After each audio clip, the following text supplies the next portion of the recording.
one of the things I like to refer to myself as is a thinking enthusiast. You might ask yourself what that is. In my eyes, it's simply someone who is enthusiastic about thinking, someone who finds pleasure in seeking out the stuff of brilliant minds, of men, women, children, people just like yourselves. I particularly enjoy thinking because I believe that all thought is creative and that thought channeled rightly has the potential to significantly affect our lives. Thinking will help you simplify. It will help you come to an understanding of life that is yours and no one else's. And so I ask you, what if something you've always thought to be good was bad? I'd like to invite you to take a little journey with me. One that started a couple of years ago when I was a little girl. See, I grew up in the south-south region of Nigeria in a town called Warri. My father was an oil worker and my mother a housewife. My mother had 3 boys before me, so you can imagine my father's joy on finding out he was finally going to be having his baby girl. Legend has it that he picked up a phone book and randomly called people, excitedly announcing, "My wife has had a baby girl. My wife has had a baby girl." Not minding if they knew who his wife was or why it was such an amazing thing that she had had a baby girl.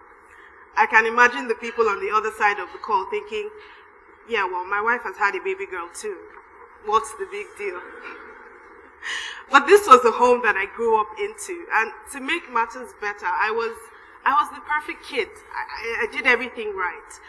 I did my chores on time. I helped my mom in the kitchen, half hoping she doesn't jump up and say, no, that's not how I remember it. But I really was. I stayed at the top of my class. I did well. I was the smart and the pretty one, and everyone told me so. My father would say, "This, my daughter, is very intelligent. She's going to become a medical doctor." But something my father did, and did very often, would affect me in more ways than I could have imagined in the years to come. It wasn't much long after that I started to play a very dangerous game. A game of numbers, not one that anyone wants to play. I went from the top of my class to the 30th, to somewhere around the 50th. And at one time, I actually recall being the 87th out of a class of 90. It was a large class.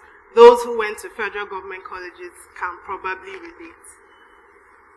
I was failing, but why? What was happening? Fast forward life, couple years after that, I become a mother to the most vibrant and energetic 5-year-old, a very smart one at that. Life was great. But then I received a phone call from his school. His teacher asked me to come in. I remember asking, "Is he okay? Did something happen? Did he hit someone?" No, was her response. "There are just some things we need to discuss about your son." Her words rang in my head until I got to his school. His teacher sat me down on a little desk and chair, and out came the words, "Your son is very intelligent, I know he is, but he's simply refusing to push himself. He's simply refusing to try." My little boy was failing. What was happening? It was at this point that I started to think something was going on and I needed to figure out what. This thinking led me to a body of research. A group of educators and psychologists came together. For some reason, they were interested in finding out what effects praising one's natural abilities would have on them. They were led by a psychology professor called Carol Dweck. And so they gathered hundreds of people, mostly adolescents. They administered them an IQ test. Now, the results came out from the test, and it was great. Everybody, most of the people, did well. After this test, they decided to split the group in two I shall refer to them as Group 1 and Group 2. Now, the people in Group 1 were praised for their natural abilities. They were praised for being smart, for being gifted, for being talented and brilliant. The people in Group 2, however, were praised for something different. They were praised for their hard work, effort, and how much time they spent in delivering the work.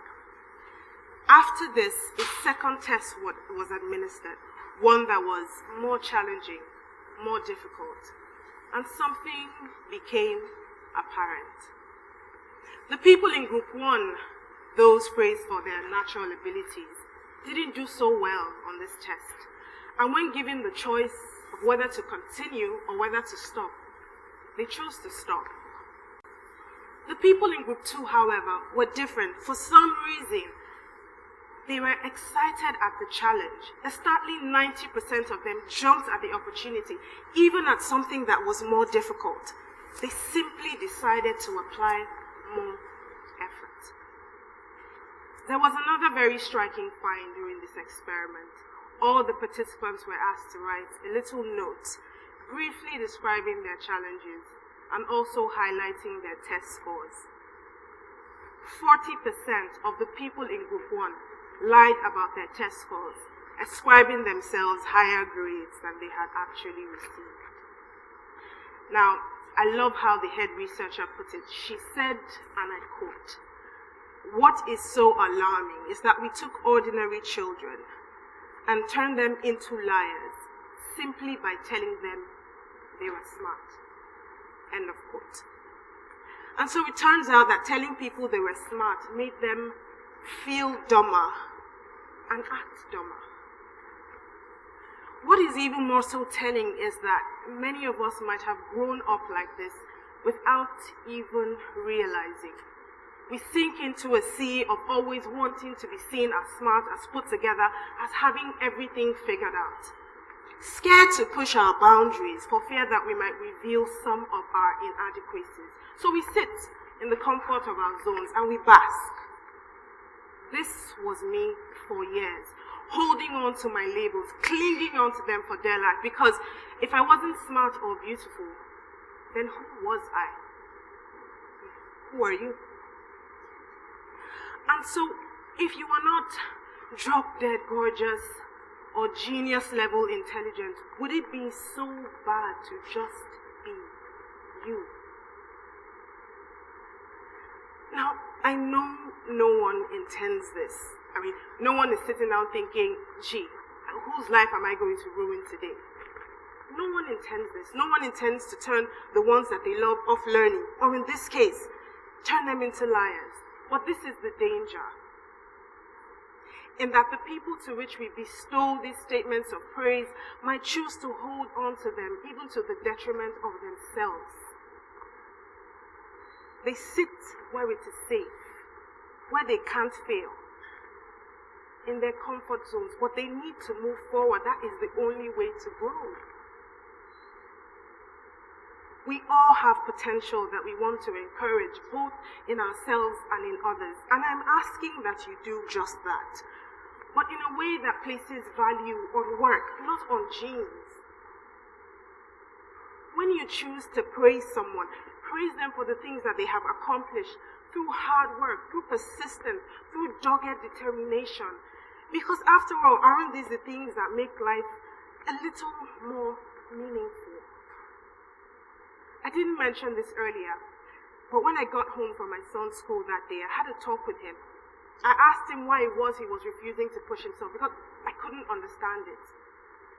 What he said broke my heart. He looked down almost as if he was ashamed, and somehow I think he was. He said, "I didn't want anyone to laugh at me if I failed."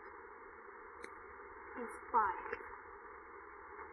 Positive labels that choose to applaud one's natural abilities could be harming them in more ways than we can imagine. We need to take the pressure off. Let people be people. And it doesn't matter to whom you are speaking, your workmates, your friends, your loved ones, your children. Take the labels off. Take the pressure off. let me be your example, if I may. Let my experience push you to strip yourself of these well-meaning labels and reevaluate your approach to praise. And so the next time that you are tempted, and we all are, to yell out a statement of praise, to excitedly remind someone how smart or beautiful they are, I want you to stop. Stop and think of what message you are really passing across. Whether it is a message that will push them forward, or whether it is one that will hold them back.